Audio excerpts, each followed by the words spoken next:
Good applause at our video, because it is your video, because it is your school. So we are very pleased also of this video presenting the school. Now, yeah, we have another video, yes, because the rector of the University of Siena should be here, but there was a meeting, very last minute, call meeting in Florence with the Ministry of Health, and he had to go. So he will greet you with a video, but then also he said he will stop by in the next few days to greet you in person, but this morning he couldn't be here. So the video of the rector, please. Dear participants, on behalf of the University of Siena, I'd like to give you our warmest welcome to the Siena International School on Sustainable Development.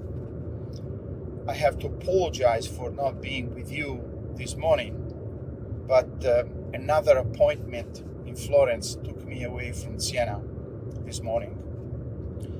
I'd like to thank the Santa Chiara Lab staff and its president, Professor Angelo Riccaboni, for the continuous support of the Agenda 2030 and the 17 Sustainable Development Goals.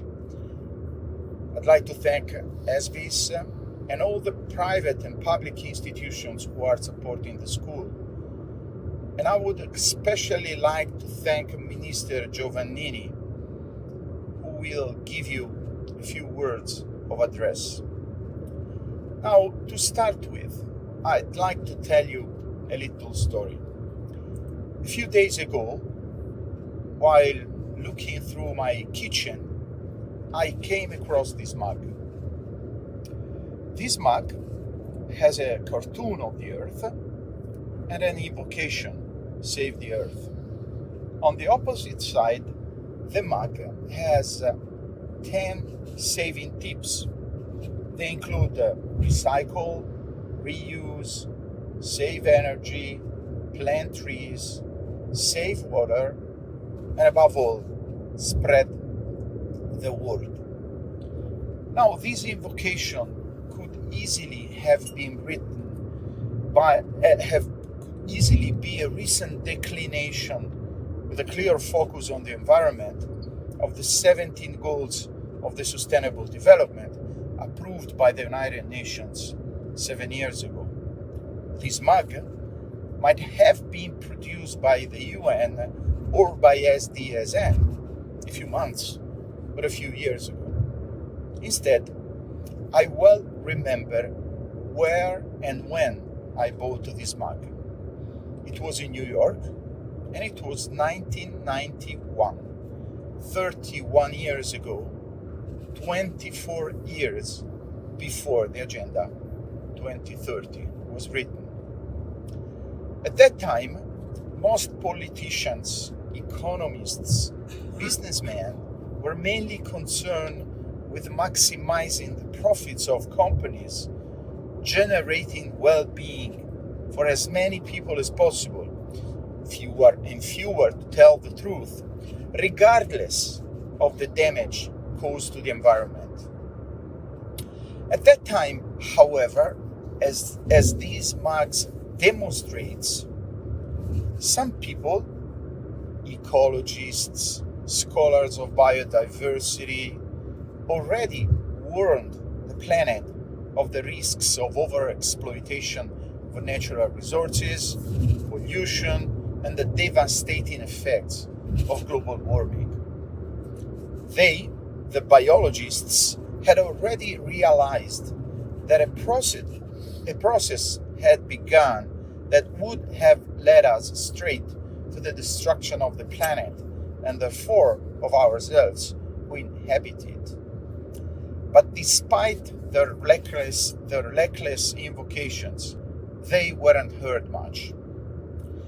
It took at least 24 years before the last invocation of that mug, spread the word, was heard.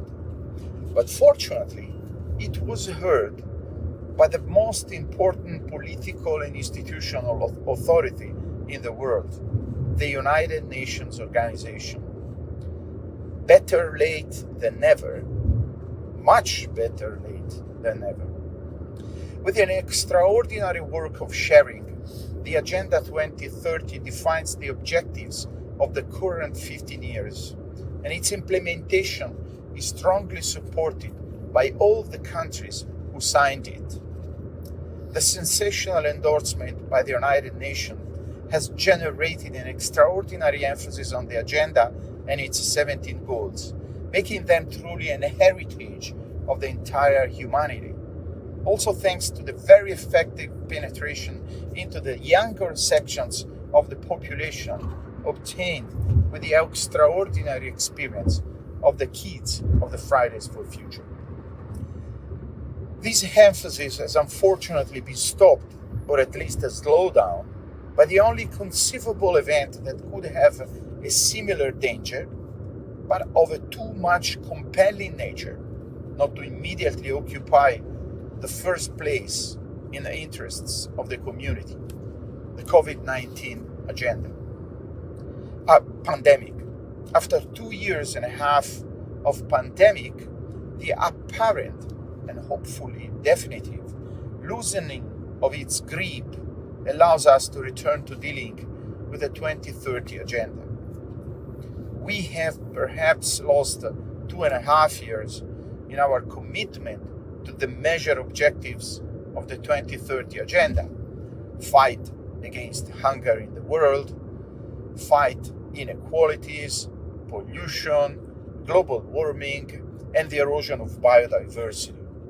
We absolutely must catch up for the lost time, because unfortunately, during the pandemic, those emergencies did not disappear. Indeed, in many cases, they became even more serious, requiring an even greater commitment from all of us. It's now up to you, all of us, to commit ourselves in this direction. Thank you very much and enjoy the school. Okay, we thank the rector for his presentation. Now the floor to Paolo Benini for the remarks from the City Hall. Morning to everyone. I think it's maybe the first time I have a few lines, because usually I suffer of mind wandering. So I know always from where I start, but I really don't know where I can finish. So I came to stay inside. And initially, it's a pleasure for me to be here to represent my beautiful city. It's a really good experience for me. It's one of the things that happens in my life, and was unexpected when it happens. And I think that a large part of things are casual in my life. So maybe you have to be always in the right place when the bus is passing, okay? And I think that I have to be grateful also to the partner of this school, and to Angelo Riccaboni. This is really an engine, okay? It's always it produce something, new ideas, and there is really a very important person in the town for all that is in his attention. It's the beginning of a week for us that is very, very strong, because we have a lot of initiative and relatives to the 2030 agenda. The 2030 agenda is an important issue, and aims to achieve great and ambitious results. But I know that we are late in the agenda. I have read your book because I have to study it to talk about, okay? And it's always very difficult to have so long-term goals. So I think that this is guidelines, and we have to follow. And I don't know where we will be in 2030, but I know that will be more in front relatively than now. So I think that surely we have gained something, but a lot is always to gain in the future. It's always difficult to have so long-term goals because, fortunately, I think, we cannot imagine everything that will happen. It would be very boring. So I like to have always some war to fight. So it's a really a long time, and we know that we must maintain this concept. Always can always happen. So we must have the capacity and the attention and the mental toughness to face the events that are in front of us. So we must strive every day. I think we must strive every day. I wish everyone a good job, and I count in the only thing is really important, your creativity. We cannot lose this point. We must to be creative because it's the only solution we have. So we have big problems in front of us, but if we are not compliant, but we are very creative, I think that we can find the solution. And we have to know that a solution is not for the world, it's for us, is for every one of us. And this concept is difficult to explain. So we must know that everyone, every day in his life can do something also little, but the sum of the little things of everyone can be a big thing. And we have, so we have something better than yesterday. And this is a interior research you have to improve. Okay, quindi, okay, well, the institution, the agenda, the point, the 70 point, but really our responsibility, our self-knowledge are important to obtain big results. Thank you, everyone, and good job. Thank you, Paolo. Paolo is a counselor at the City Hall, Comune di Siena, and he's a very good friend, and he's a professor at the University of Siena. Now we are waiting for Minister Enrico Giovannini, who just called me saying that he's coming. So we have also here 𝗘𝗿𝗶𝗶. I don't know if you want to start, and then probably if Enrico pops up, then we can continue later, maybe. Thank you, Carlo. Carlo is the General Director of Enel Foundation, and he has been really the engine for the school. He was really suggesting us to become international, and we took this advice because I think that it was a great step ahead. So this is the 4th edition of the school, but it is the first one which is really international. And we really need to thank Carlo for his suggestion. Thank you, Carlo. Thank you very much. I will take just a couple of minutes while Enrico is coming. Enrico was not minister when we first talked about this course, and yet we are still here, but differently from the past, this is becoming international and interdisciplinary. I think, despite what the speaker before me said, that we need a lot of passion, we need a lot of commitment, we also need a lot of study. Because, sometimes sustainable development has been perceived as too fancy, and the detractor of sustainable development have been too fancy as well. So if you read the first page of the Financial Times this morning on the bottom left corner, it says fuel or crops. the dialogue between doing bioenergy or doing food. Some of us were saying 15 years ago that probably was better doing food than fuel at a certain point, to use the land in a proper way. And now those questions are coming back. Last week, the European Union said we should stop thermal combustion engine cars.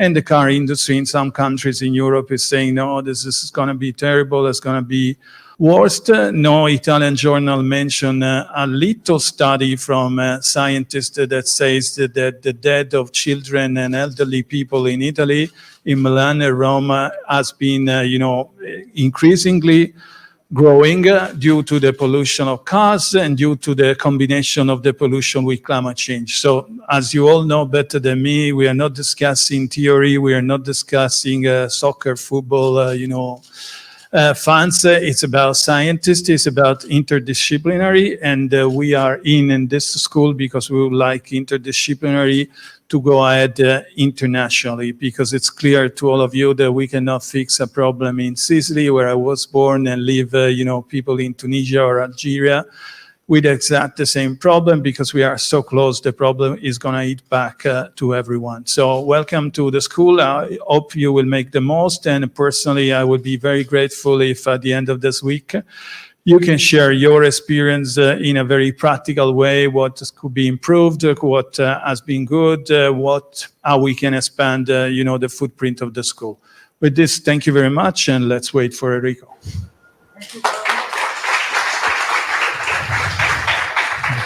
Thank you. So here we are, Enrico Giovannini, with the perfect timing.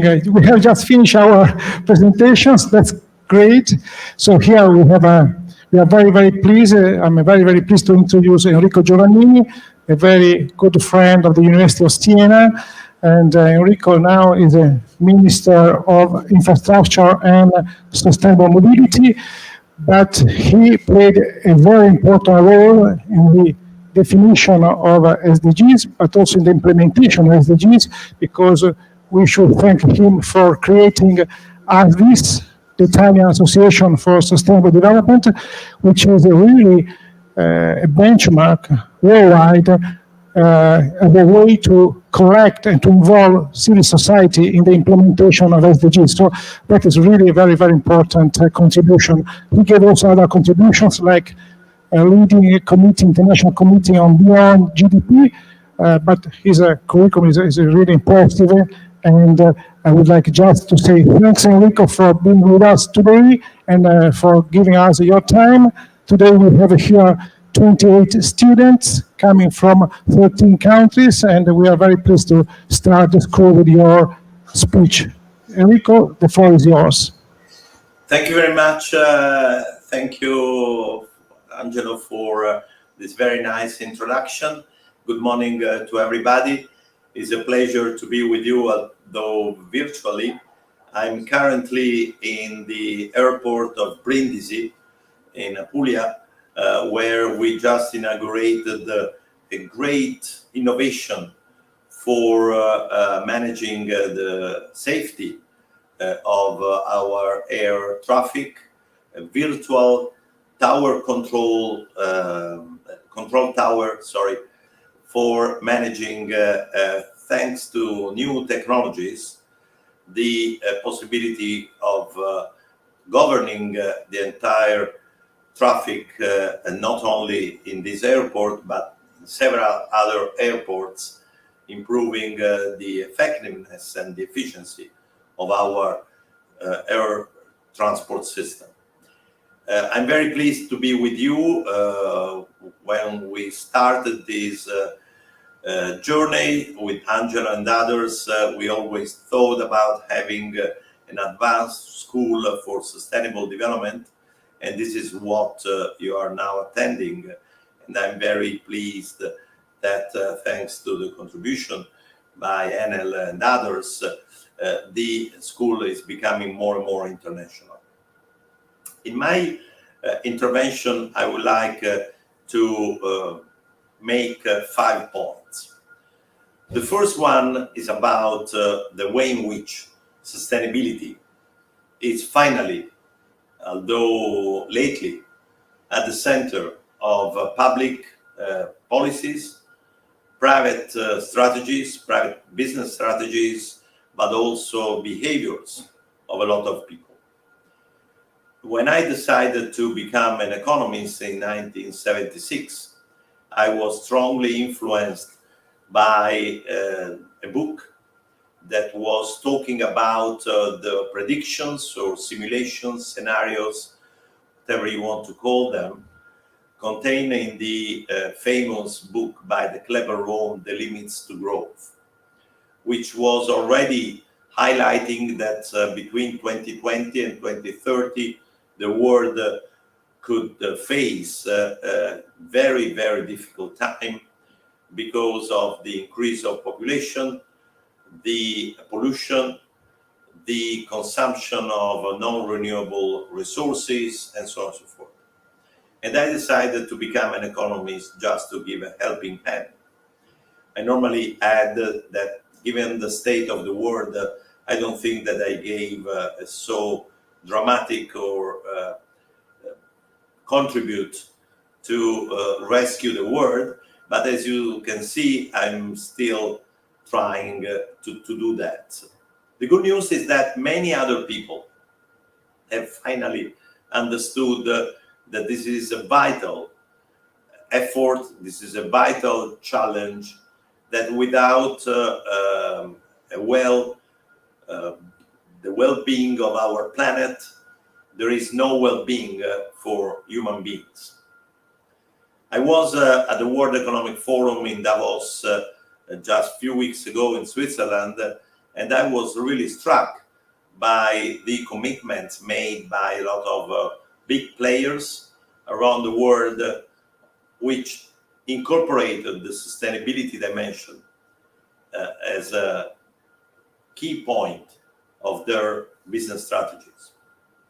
We know that several member countries of the European Union took very serious initiatives to improve the sustainability of our system. Others are lagging behind, others are trying to slow down the change. I'm very proud to be part of the citizen of the European Union, and my first recommendation is to read the Article 3 of the Treaty of the European Union, where you can read the aims of our European Union. And in that article, sustainable development of Europe, but the sustainable development of the entire world are clearly quoted. And with other researchers from all over the world, years ago, we were in a meeting in Pretoria, in South Africa. And after some discussions, I tried to sum up a sort of wish list for a brand new country that could start from scratch and identifying sustainable development as its goal. And we highlighted the need to, first of all, include these principles in the constitution of this brand new country. Well, I'm very pleased that this year Italy has changed its constitution, building exactly on those ideas, including in our basic principles, not only the conservation of the environment, ecosystems, and so on, but recognizing that this is due in light of the rights of future generations.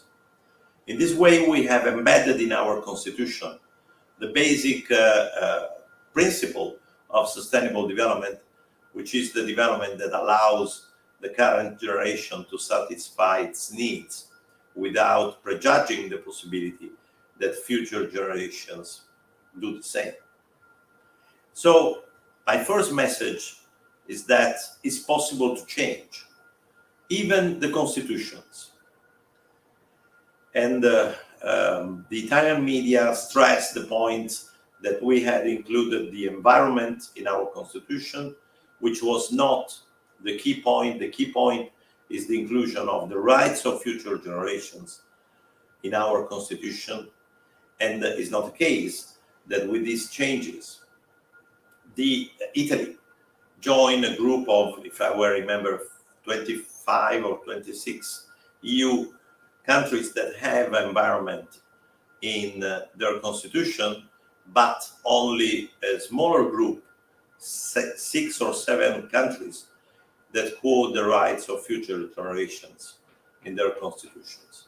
This is just to show you how long is the way that we have to make together in order to make these principles at the core of our life, our political decisions, and also private sector decisions. The second point I would like to make, and again I start here from the other change of our constitution, which is related to the freedom of private economic activity. The previous text was mentioning the fact that this activity cannot be done against the social principles and the interest of the society. But now we have included also the need to avoid the conflict with health and with the environment. Then we added the fact that the purpose of economic activity is not only economic well-being, it's not only social well-being, which was already there, but also environmental purposes. And this is a big change, again, recognizing that the private sector can have as basic purpose the restoration or the conservation of nature. Again, in this way, we have embedded the principles of new groups of businesses, such as the big corporations around the world, that recognize exactly the sense of purpose. In other words, and I stop here with this list, several of the, and I could continue with Italian policies, but also European policies, several of the auspices or the dreams that I put in the book 𝗙𝗵𝗿𝗂𝗍𝗑, published in 2018, have been now at least formally implemented. But as I said, we are far from being on a sustainable path. The second point I would like to make to you is that the European Union has made incredible improvements and efforts to take the sustainability perspective and as a core of its policies. With the declarations by President von der Leyen in 2019, and then the Next Generation EU initiative, the Green Deal for Europe, and so on, several regulations have been put on the table in order to change the direction of our economic development plans. We know that there are several resistances, but we also know that there are incredible supports by companies, governments, and the public opinion.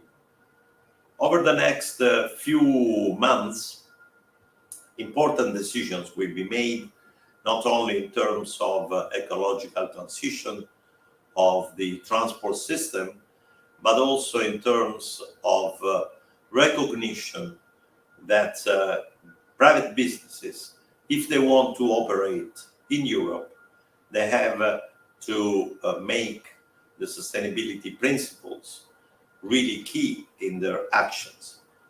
So the ESG criteria, environment, social governance, which have already a lot of content also in the European legislation, need to be strengthened. And this is important that people who want to be part of this change, like those I'm sure that are participating in this school, are fully aware of what is going on and the new opportunities that will be created if a progressive view of our future will be voted. This can be very useful also for students who are not Europeans. European Union is the most advanced geopolitical area of the world that try to embed the sustainability principles in its legislation. And I hope this model can be followed also by other countries. Third point I would like to make is that after the pandemic, after this horrible war in Ukraine, the European Union has, even more than 2 years ago, understood that the future will be full of shocks. Environmental shocks, economic shocks, social or governance shocks. So all the 4 pillars of sustainable development are subject to important shocks that can be positive and can be negative. Most of the last 10 years shocks were negative. So I know that in terms of non-rational behavior, if I talk about shocks, our mind and our heart goes immediately to negative shocks. But on the contrary, we have a lot of opportunities for positive shocks. And this is where the concept of resilience becomes so important. And in particular, the concept of transformative resilience, which was elaborated by a research team at the Joint Research Center starting in 2016, with a lot of difficulties we faced also at political level. But then when the pandemic started, the European Union embraced this new approach, not on a specific policy, but as an overall paradigm to take our world onto a sustainable path. Because the usual way in which we interpreted the concept of resilience is to go back to the point where we were before shock. But this is a meaningful action only if we were on a sustainable pathway. If we were not on this pathway, why should we go back to an unsustainable path? Therefore, we try to elaborate this concept of transformative resilience, which is the opportunity to bounce forward, not to bounce back. And this is what the European Union is doing. Also learning from the story of other geopolitical areas. Let's think, for example, about the United States, where the federal layer was not built, let's say, on a desk, just as a result of an optimal, rational design, but was built over time because every time there was a shock, or at least most of the times when there was a shock, there was a decision to respond to the shock, to that shock at federal level and not at individual state level. The European Union is going through this kind of process, but a lot of difficulties must be faced and a lot of opportunities must also be used. And we are on a particular inflection time, as someone would say, and your attendance to the school maybe will help you to read the weak signals of the medium-sized signals, of the large signals that the world is sending around as a response to this sequence of shocks. The fourth point I would like to make is about the role of science and the role of research, which is absolutely vital. In the book of 2018, I try to argue that to take a world onto a sustainable path, we need technologies, we need a change of mindset, and we need governance. And science research can be helpful on all these three elements, not only on the development of new technologies, without which there is no way to make our socioeconomic systems sustainable. So don't look only at hard science research, but look also at other new disciplines or interdisciplinary or transdisciplinary curricula, such as the use of the behavioral sciences, behavioral economics, and so on, in order to understand how use nudging, for example, to change people's behaviors according to the principles of this policy approach. So be open to learn from other disciplines beside the discipline where you are coming from, and be open to experiment innovations, not only technological innovations, but also social innovations, political innovations, because we need really to mobilize all the possible innovations to speed up and change our paradigm. And let me close with another reference to another book that I wrote with Fabrizio Barca, That Different World, published in 2020, that was underlying how the economics that was taught in our universities and business schools after the neoliberal revolution in the 80s of the last century is not the only way to think about economics, is how to think about policies, but also build the fortune of companies. The role of stakeholders that was strong in the pre-1980 capitalism is coming back. So we have to recognize that there is always a pendulum in the economic science and economic policies and in general policies. From this point of view, I would strongly recommend you to read the books about history of economic thought, but history of policies, and learning from non-Western countries where very interesting innovations were developed, although then they were put aside or killed by the main stream that was built on the neoclassical economics. So I stop here. Of course, you can think according to the General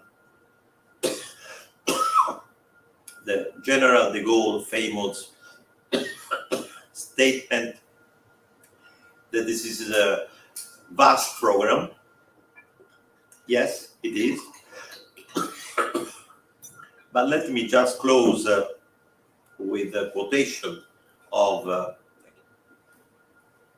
Oscar Wilde aphorism, who was saying that it was very easy for him to stop smoking.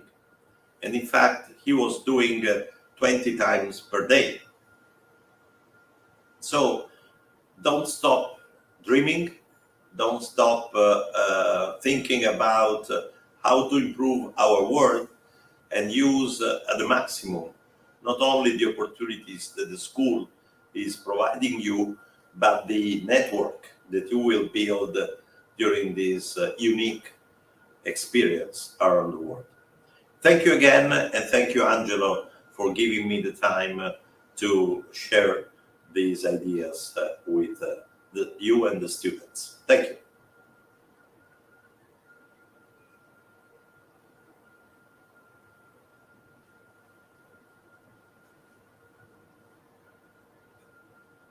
I cannot hear you.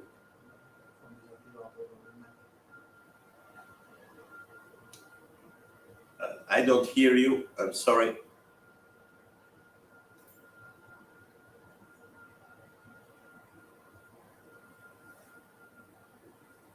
I don't know what happened on your side.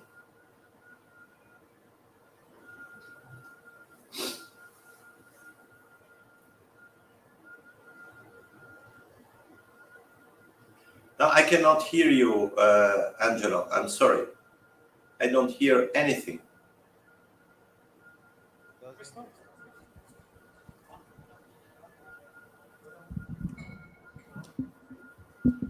How about now, sir? Yes, perfect. Okay, thank you. My name is 𝗙𝗿𝗂𝗃𝗏. I am an employee of the Benue State Teaching Service Board of Nigeria, North Central Nigeria. And I'm happy and proud to be at this Siena International School of Sustainable Development 2022. It's a great privilege to hear from you, our prestigious Enrico Giovannini, in your efforts in sustainable infrastructure and mobility development. I have appreciated your presentation very perfectly.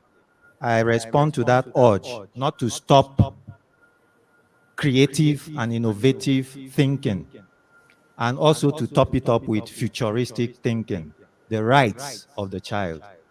So I appreciated that. You said something about establishing cooperative endeavors with other non-Western societies. And you talked about connecting with the United States government. I would like to know, sir, what innovative strategies have been adopted in the European Union's policy framework that enhances such cooperation with the non-Western societies? I would like to know what innovative solutions or strategies were engrafted in that European Union policy framework, which is currently operational, so that we can have an idea on how the Global South especially can be involved or supported to implement such unique and wonderful design that the European Union has set the pathway to embrace for the world. Thank you very much, sir, for your time. Well, I will make just reference to 2 points. The first one is the international trade rules, which are pushing the European Union companies to respect the principles of the Global Compact, and also when they invest in non-European countries, and especially in Africa or in Asia and so on, which means that the transparency that they must have in reporting also in terms of sustainability, not only environmental, but also social and governance sustainability, when they invest and benefit from the support of European Union funds.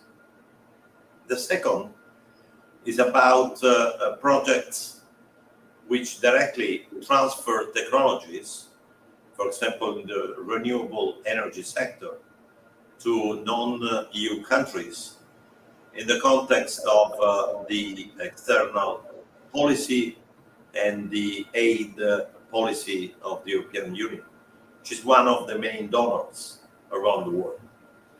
So, as I said, you can find more information on the European Commission website. I don't know whether the school provides any input on that, but this information is available on the international relations of the European Union website. Benissimo, great. Enrico, I don't know if you have more time or if you need to leave. Okay. Thank you, Enrico, for being with us today, and looking forward to seeing you in Siena again. Thanks a lot. Really appreciate it. Thank you. Thank you, Enrico. Bye-bye.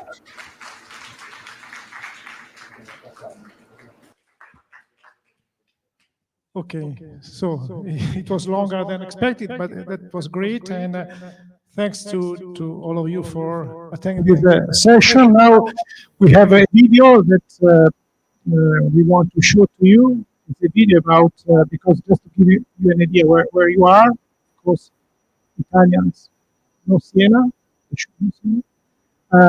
But what is great is that Siena is a sort of icon of sustainability, because you will see in these few days that both environmental sustainability, if you have a look at the countryside, you will see how well is maintained the countryside here, but also social sustainability, because here you have a very unique social context where you have 17 districts called contrade.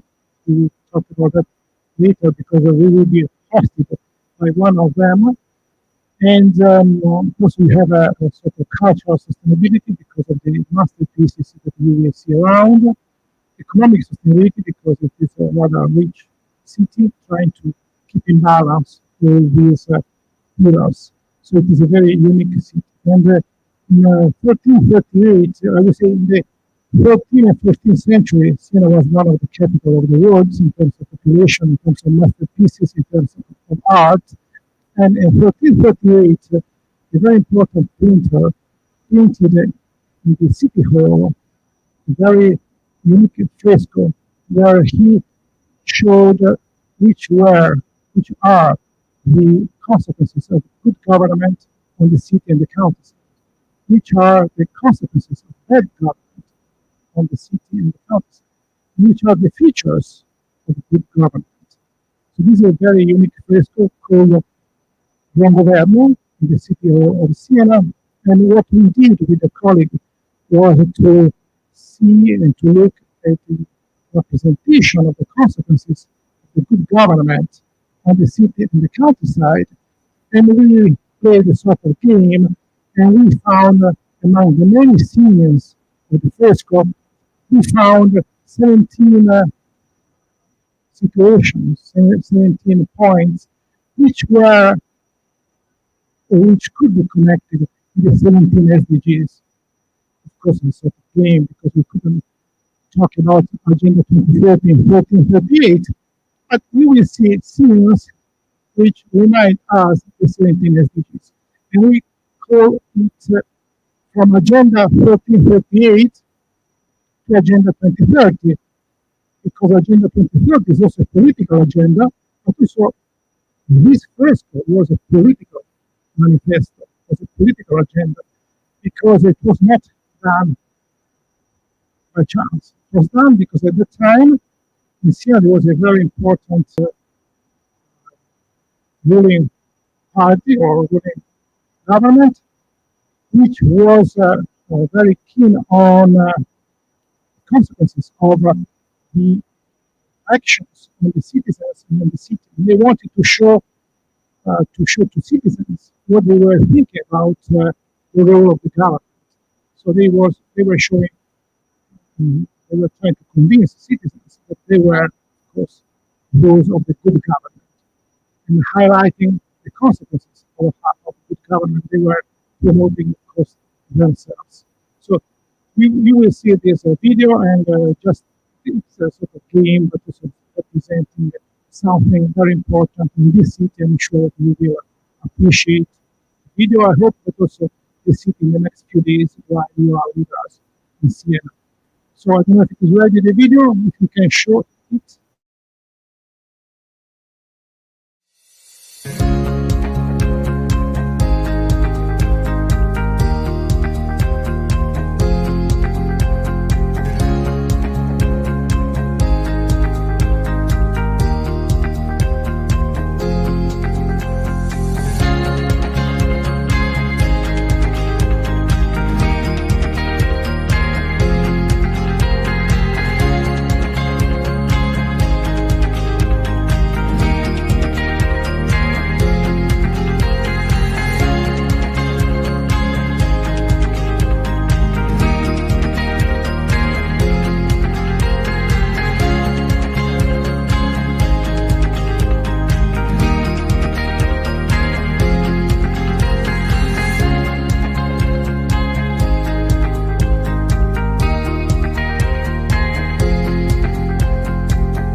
I hope that you like the video. So now we have a few minutes before lunch, which is the very difficult part. We are the only barrier between you and lunch. So I would like to call here 𝗙𝗵𝗶𝗃, because what we would like to do in the last very short session is to listen to their feedback, their comments on what they have seen so far, because their aspirations. Because I like the phrase by Giovannini just at the beginning, and we should work together on how to improve our world. This is one of the reasons of the school, to be concrete and to define together projects, initiatives, and to work among different participants. Before that, I would like to take this opportunity to thank 𝗙𝗶𝗏𝗂𝗏, that she is the project manager of the school, and 𝗙𝗶𝗏𝗏𝗃 with the other staff of the school, 𝗙𝗿𝗶𝗏𝗏𝗃, Barbara Di Paola, Monica Riccioli, Fiorino Antonio, Gabriele Scalera, Siena Campelli, Giovanni, Sofia, they are maybe a difficult summary. So thanks a lot for the role, of course. So, and Giovanni, I said so. So thanks a lot for, and applause to them, because they were very on having you influencing. Good. Before I give you the floor to all of you, before that, I don't know if Carlo would like to add something. Okay, let's start. Please, when you start talking, introduce yourself. Not too long introduction, but some introduction. Thank you. Good morning. My name is 𝗙𝗵𝗏𝗃. I work in Brussels, mainly to sum it up in the green transition of the European industry. We talk this morning about being creative, and also what Minister Giovannini mentioned is the concept of transformative resilience. We talk a lot at European level now about strategic autonomy, and since pretty much since the burst of the Russian invasion of Ukraine, about green strategic autonomy. So I think that, of course, we have to dream, we have to be creative, we have to be ambitious, but I think it is important also to be pragmatic when it comes especially about decarbonization of the industry as a whole, because of course the costs for companies are evident, but of course the cost for the end-use consumers are also evident. So it is very challenging but very fascinating at the same time, this dual combination between being creative but also being pragmatic on the path towards carbon neutrality, which I'm sure that all together we're going to achieve one day. So I thank you also very much for the Siena school that will surely provide us with the skills we need. Thank you very much.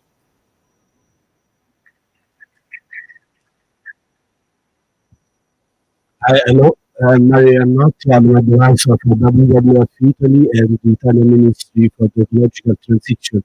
I appreciate also the buon governo affresco and SDG number 7 with the rooftop, in the sense that I was thinking to energy communities.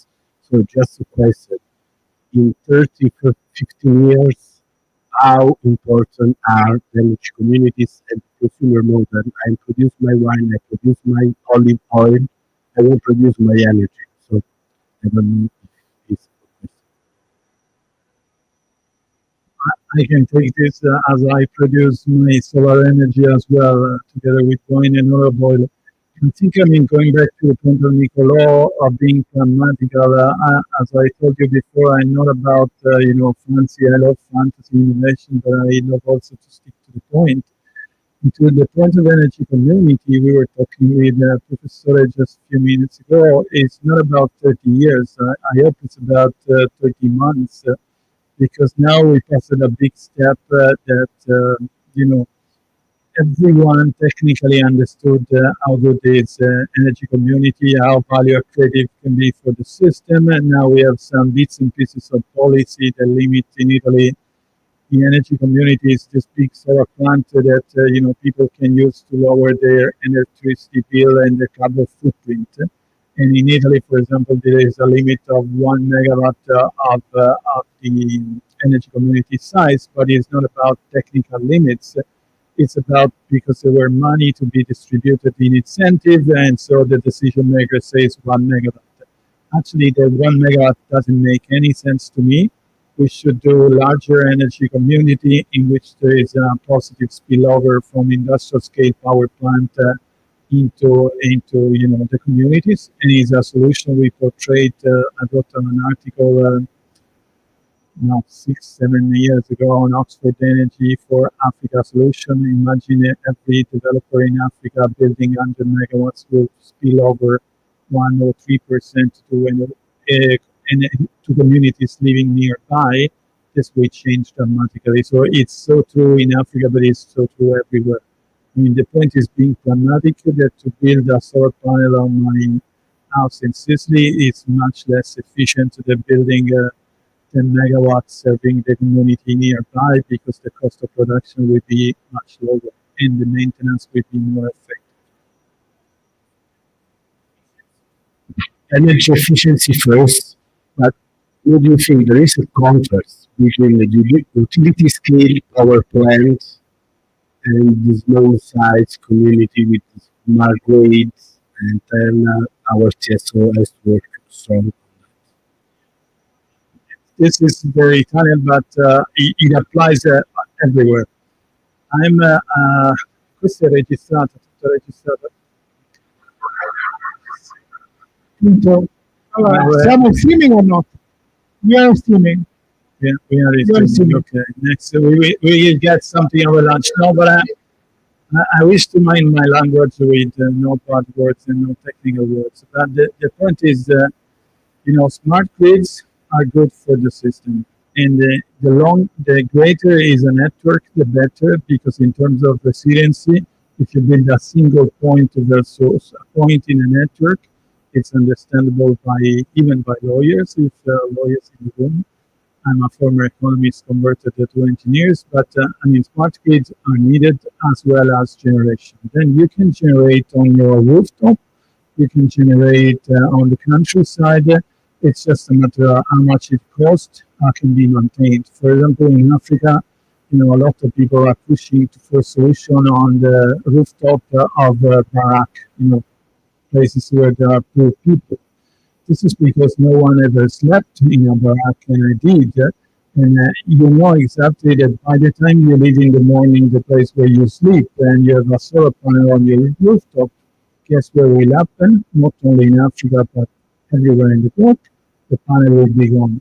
If you build a solar plant serving the community will preserve their assets, because everyone will understand that there is a value. If we move this to Siena, it's much easier to maintain a solar power plant 5 miles in this direction than 2,000 rooftop on those buildings. So at the end of the day, they will look much nicer in the middle of the trees than in the rooftop.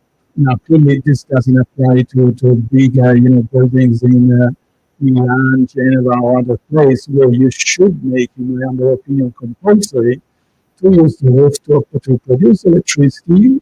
First, we're very close to that. Second, and probably most important, to collect water, because the climate change everyone is talking about is not trivial. Engineering can tell you that this weather is not the one we were used to when we were kids at this time of the year. And so water collection is becoming important in Sahel, but it's becoming important in the middle of Milan because we will face water shortage. So whatever is communal, it's important. The only thing I will not play the energy community note until thinking about a single point. Because a single point is what I call the barbecue syndrome. I used to play American football. If you go to an American football game, there are 2,000 families with 2,000 barbecues. It looks interesting, but it's extremely inefficient. That's the what is called, what you can call a mini grid.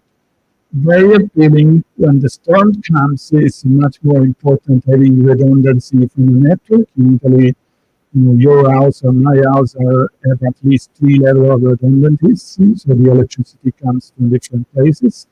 And I will feel much comfortable with my kids living in a house that has redundancy rather than a single point.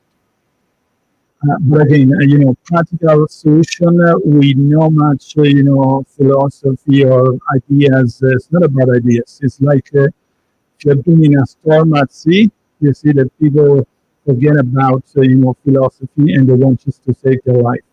I think as much as I would like to tell you, enjoy the sun, we are much more in the storm.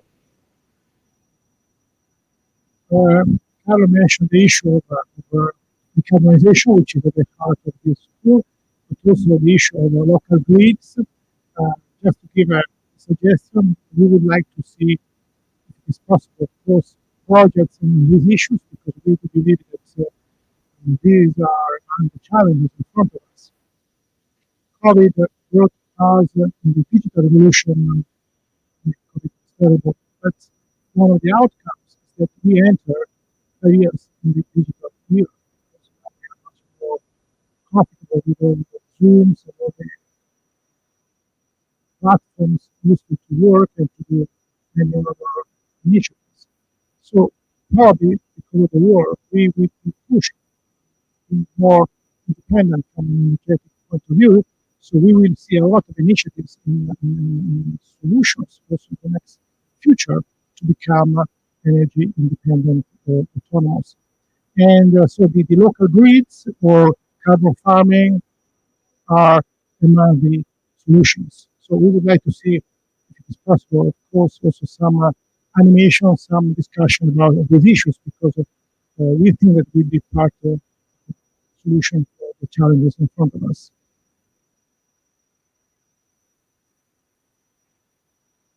So I'm Dorothy. I work with a Swedish startup company that works on decarbonization for cities, and just wanted to say thank you for the interest in the solutions that will come out of this week.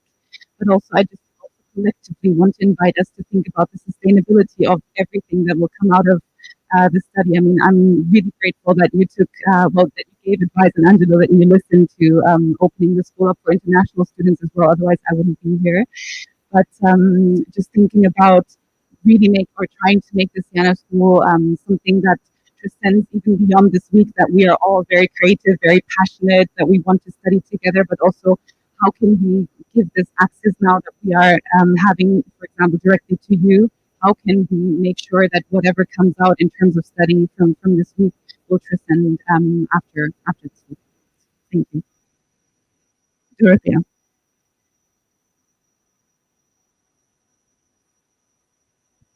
You touched a very important point. I mean, every time since I was younger, every time I had the occasion, there were many to sit in a room like that to do something interesting.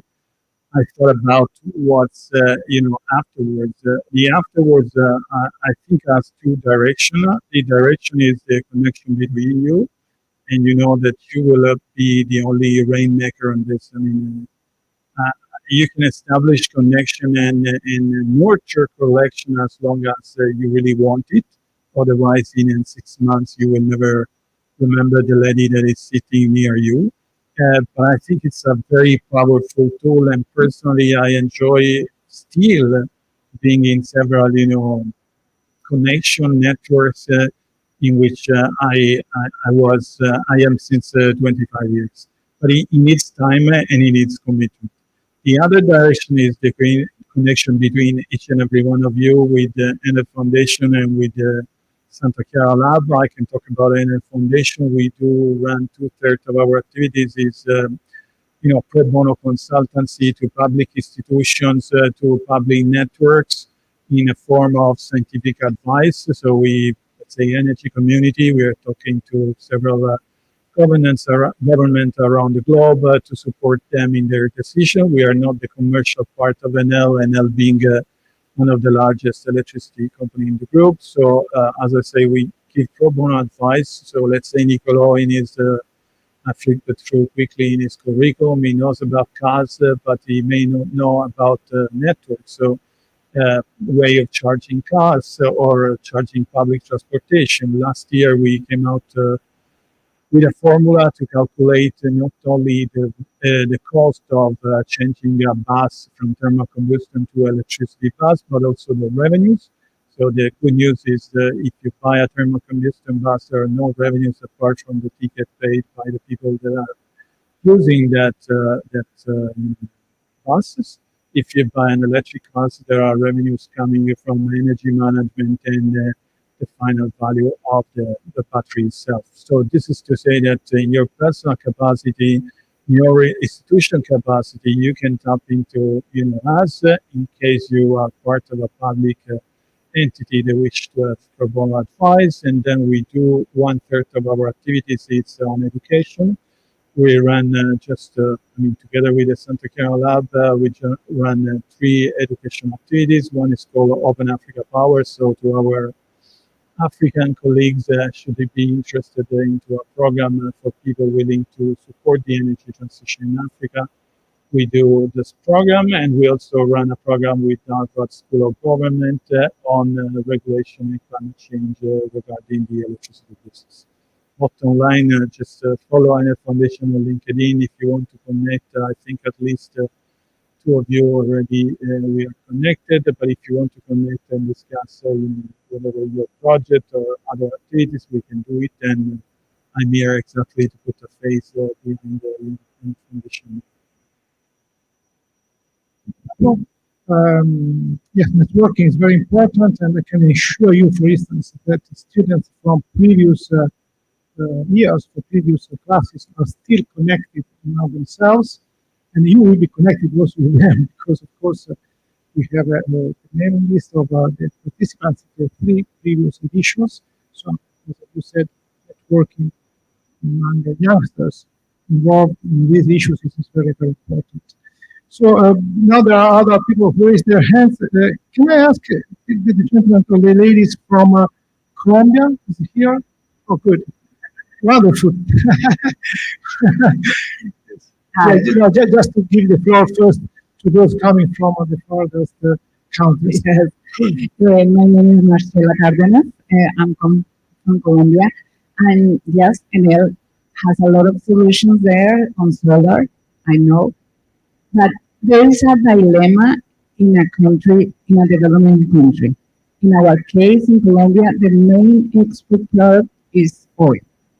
So when we think in a lot of substitution, we said, okay, if that is our main product of export, the one that brings the money for all of these sustainable development goals, how are we going to transition in that situation? Because it seems like that the network is not going to generate all the revenues that we need to do that. On top of that, I work for an oil and gas company, so that's I'm very honored. Thanks for opening this for international students. I feel so happy to be here. I'm going to give my best to you. I hope that I can share a lot of experiences with all of you, and let's have fun.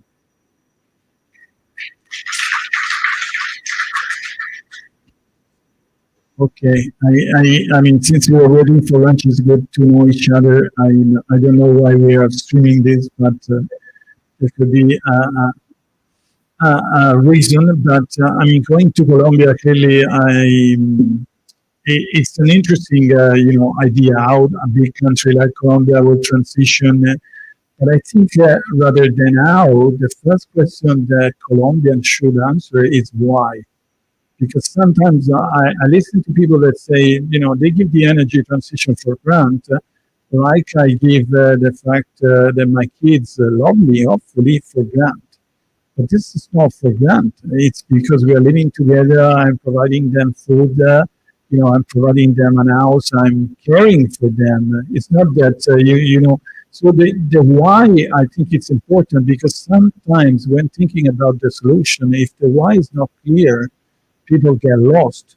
It's like, the car industry saying, some part of the car industry saying, this is going to be a problem. I bet Niccolò has in front of his door people complaining for the European Union decision. But the reason why we are changing is not so that we want to destroy, we hate people making a thermal combustion car, or the European Union hates them. It's because just we found an healthier way, supposedly, to move around. So, and given the fact that an healthier way will lower the cost for society of the way we were moving before, then we are looking for other way of moving. So if it's clear the starting point, I think then all the rest comes as a motivation. You know, my wife is telling me I want to be behind this zero anger box because it reminds me from my wife wants me to go on a diet. But if she doesn't want me to go on a diet for any particular reason rather than my health being better. So it's clear to me the motivation, it's clear to me why I should eat less, and it's an effort.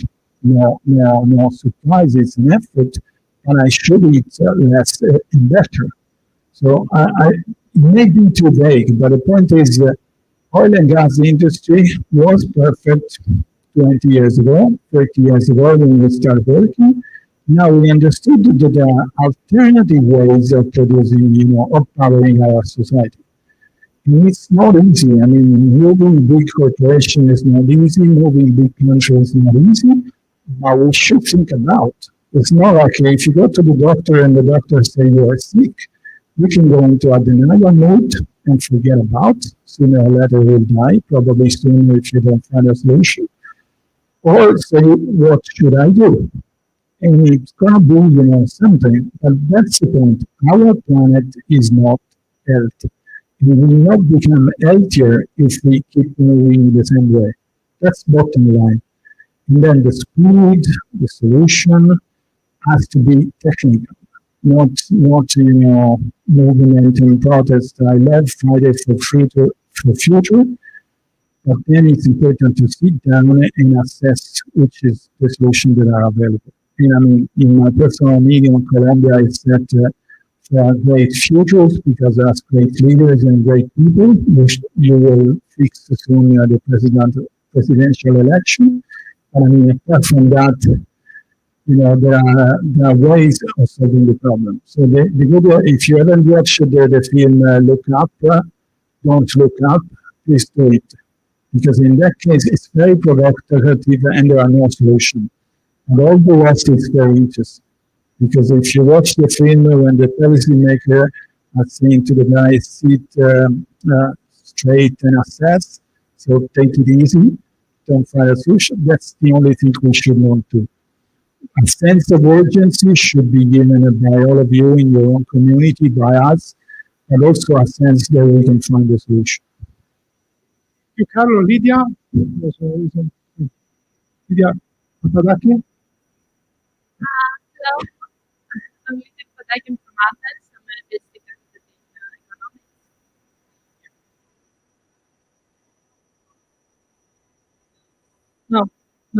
Yeah. So yeah, on this note, I was wondering how practically, from your experience in Italy, how people react or behave when a renewable energy project comes into place. And I'm talking about people when it comes into their area, and practically, if there is an issue, how is handled? Is the project postponed, or there are other measures to I can actually respond in general terms, so I'm not answering for Enel as I'm working for Enel Foundation, but having worked in the renewable business for a while, it's first, you cannot go ahead with a project in a community if the community doesn't agree. Whether it's a community level, so people protesting in the street, or it's by regulation. So, and we are very active. We have a very active community around the globe. For example, in Kenya, in the south of Kenya, the community blocked a big, thermal generation power plant, suing the company and bringing them to court. And it was a Chinese company. So, there are rules and regulation out there that prevent, for companies to harm the communities.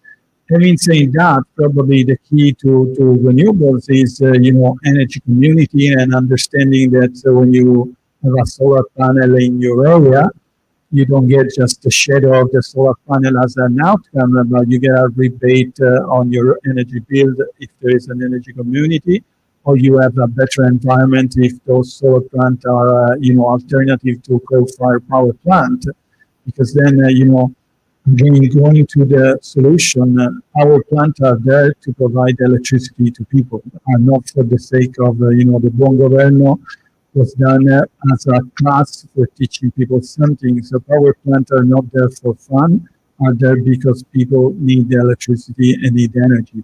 So the community should ask themselves if they would prefer a nice coal power plant or a gas, fired power plant or a renewable power plant.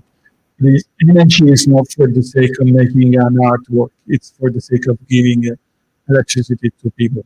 Having said that, luckily everywhere in the world we have rule and regulation that put forward the interest of the community before the interest of other entities coming from outside. Thank you. Javier? Good morning. Good morning. Yes, I'm Javier from Spain. I work with 𝗏𝗏𝗃, and I wanted to ask you a bit on the line that we were talking about energy communities. I think one of the advantages of energy communities is also the land use. The fact that we are using the rooftops that are already, let's say, useless because they are just there. And the difference with the big plants, big production plants, is that again we enter in competition of the land use between energy production and food production or nature. So I know there are some other solutions that they are talking about, like agrivoltaic, for example. And I would like to know your opinion on how we can solve the problem between this competition in between energy consumption versus, energy production versus food production or nature. Thank you very much. Again, as a practitioner and a scientist, rather than talking on behalf of Enel, we should answer ourselves, and you can go and look at details, why the Financial Times this morning wrote soil or fuel rather than solar panel or food. And the answer is exactly the amount of competition you're talking about, because if you look at real number, the competition is practically known. I mean, talking specifically about our two countries, Spain and Italy, there's no such a competition that you say we raise, crops or we raise, solar panel. And clearly we can use every, surface community we want to use. Rooftop, remember rooftop are not there to be fancy things, but they cover you from the sun and from the rain. So they do have a usage that has to be, complemented with the use of putting solar panel. In general terms, if you go into discussion, there are two generalistic. So photovoltaic, for example, competition with food, for me, it's too generic. My data are showing me that there is no competition whatsoever. And that's why the Financial Times is talking about bioenergy, because there, for biofuel rather than food, you have some sort of competition the community don't like. Having said that, agrivoltaic is a solution. Nowadays in power plant, solar power plants, you do every sort of things, growing crops or having, animals, walking around. They are even useful to the plant because they're taking out all the herbs that are growing. So again, it says should be a scientific-based solution, not ideology-based solution. But today, I don't see any competition, especially in countries like Italy and Spain, between food and energy. And at that point, even if there was a competition, as a father, I will know which things I would like between food and energy. As a priority, probably I will have food to energy. But as of today, there is no competition in the number I have in mind between the two things. Yeah, the point that you raised is a very important point. And the school is about this year we tried with the issue of decarbonization, and we think that when we planned the school, really it was the hot topic, and we are sure it is the hot topic. But since the beginning, we have thought that you need to think about decarbonization in a holistic way. You cannot just think about just decarbonize. So we want to decarbonize, but we want to keep it in balance with other important issues and priorities. This is the reason, for instance, why in research about sustainable food systems, the so-called nexus approach is being implemented. Nexus means connection, strong connection between water, energy, food, and ecosystem, the so-called 𝗏𝗏𝗃 approach.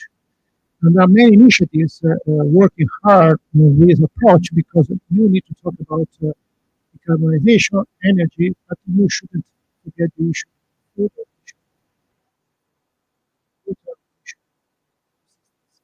This program to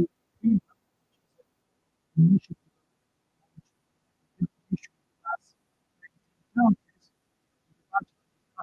euros over 7 years, with the participation of all European countries, we have launched a special section on the 𝗏𝗏𝗃 approach, water, energy, food, and ecosystem nexus approach, because we need to work on it. And as Carlos said, science can be really useful in order to find the right balance among these pillars. And as I said before, we would like also to suggest you to think about this issue, because we do believe it's one of the key issues for the future, but also there could be an identity issue for the school, because especially after the Ukrainian invasion, we all feel the importance of the balance between food production and energy production and social issues, because of course they are related. You will know that. So I think that you certainly got a very important point. Good. So we are back in Switzerland, and we would like to keep up with the schedule. So the schedule says that at 1 o'clock we have a lunch break. So we have time. We will have time to discuss remarks or issues that we want to raise. As you saw from the program, in the next few days you will have a operative interventions and speeches, but we have left room for project done by you, for discussion of project. We do believe that is very, very important. So take this opportunity very well, because I think we think that it will be a major outcome of the school. So now we have the break, and we want to take a picture of all of us. And so please, if you join us here, we take this picture, and we do thank you for your attention for the nice start of the school. Thank you very much.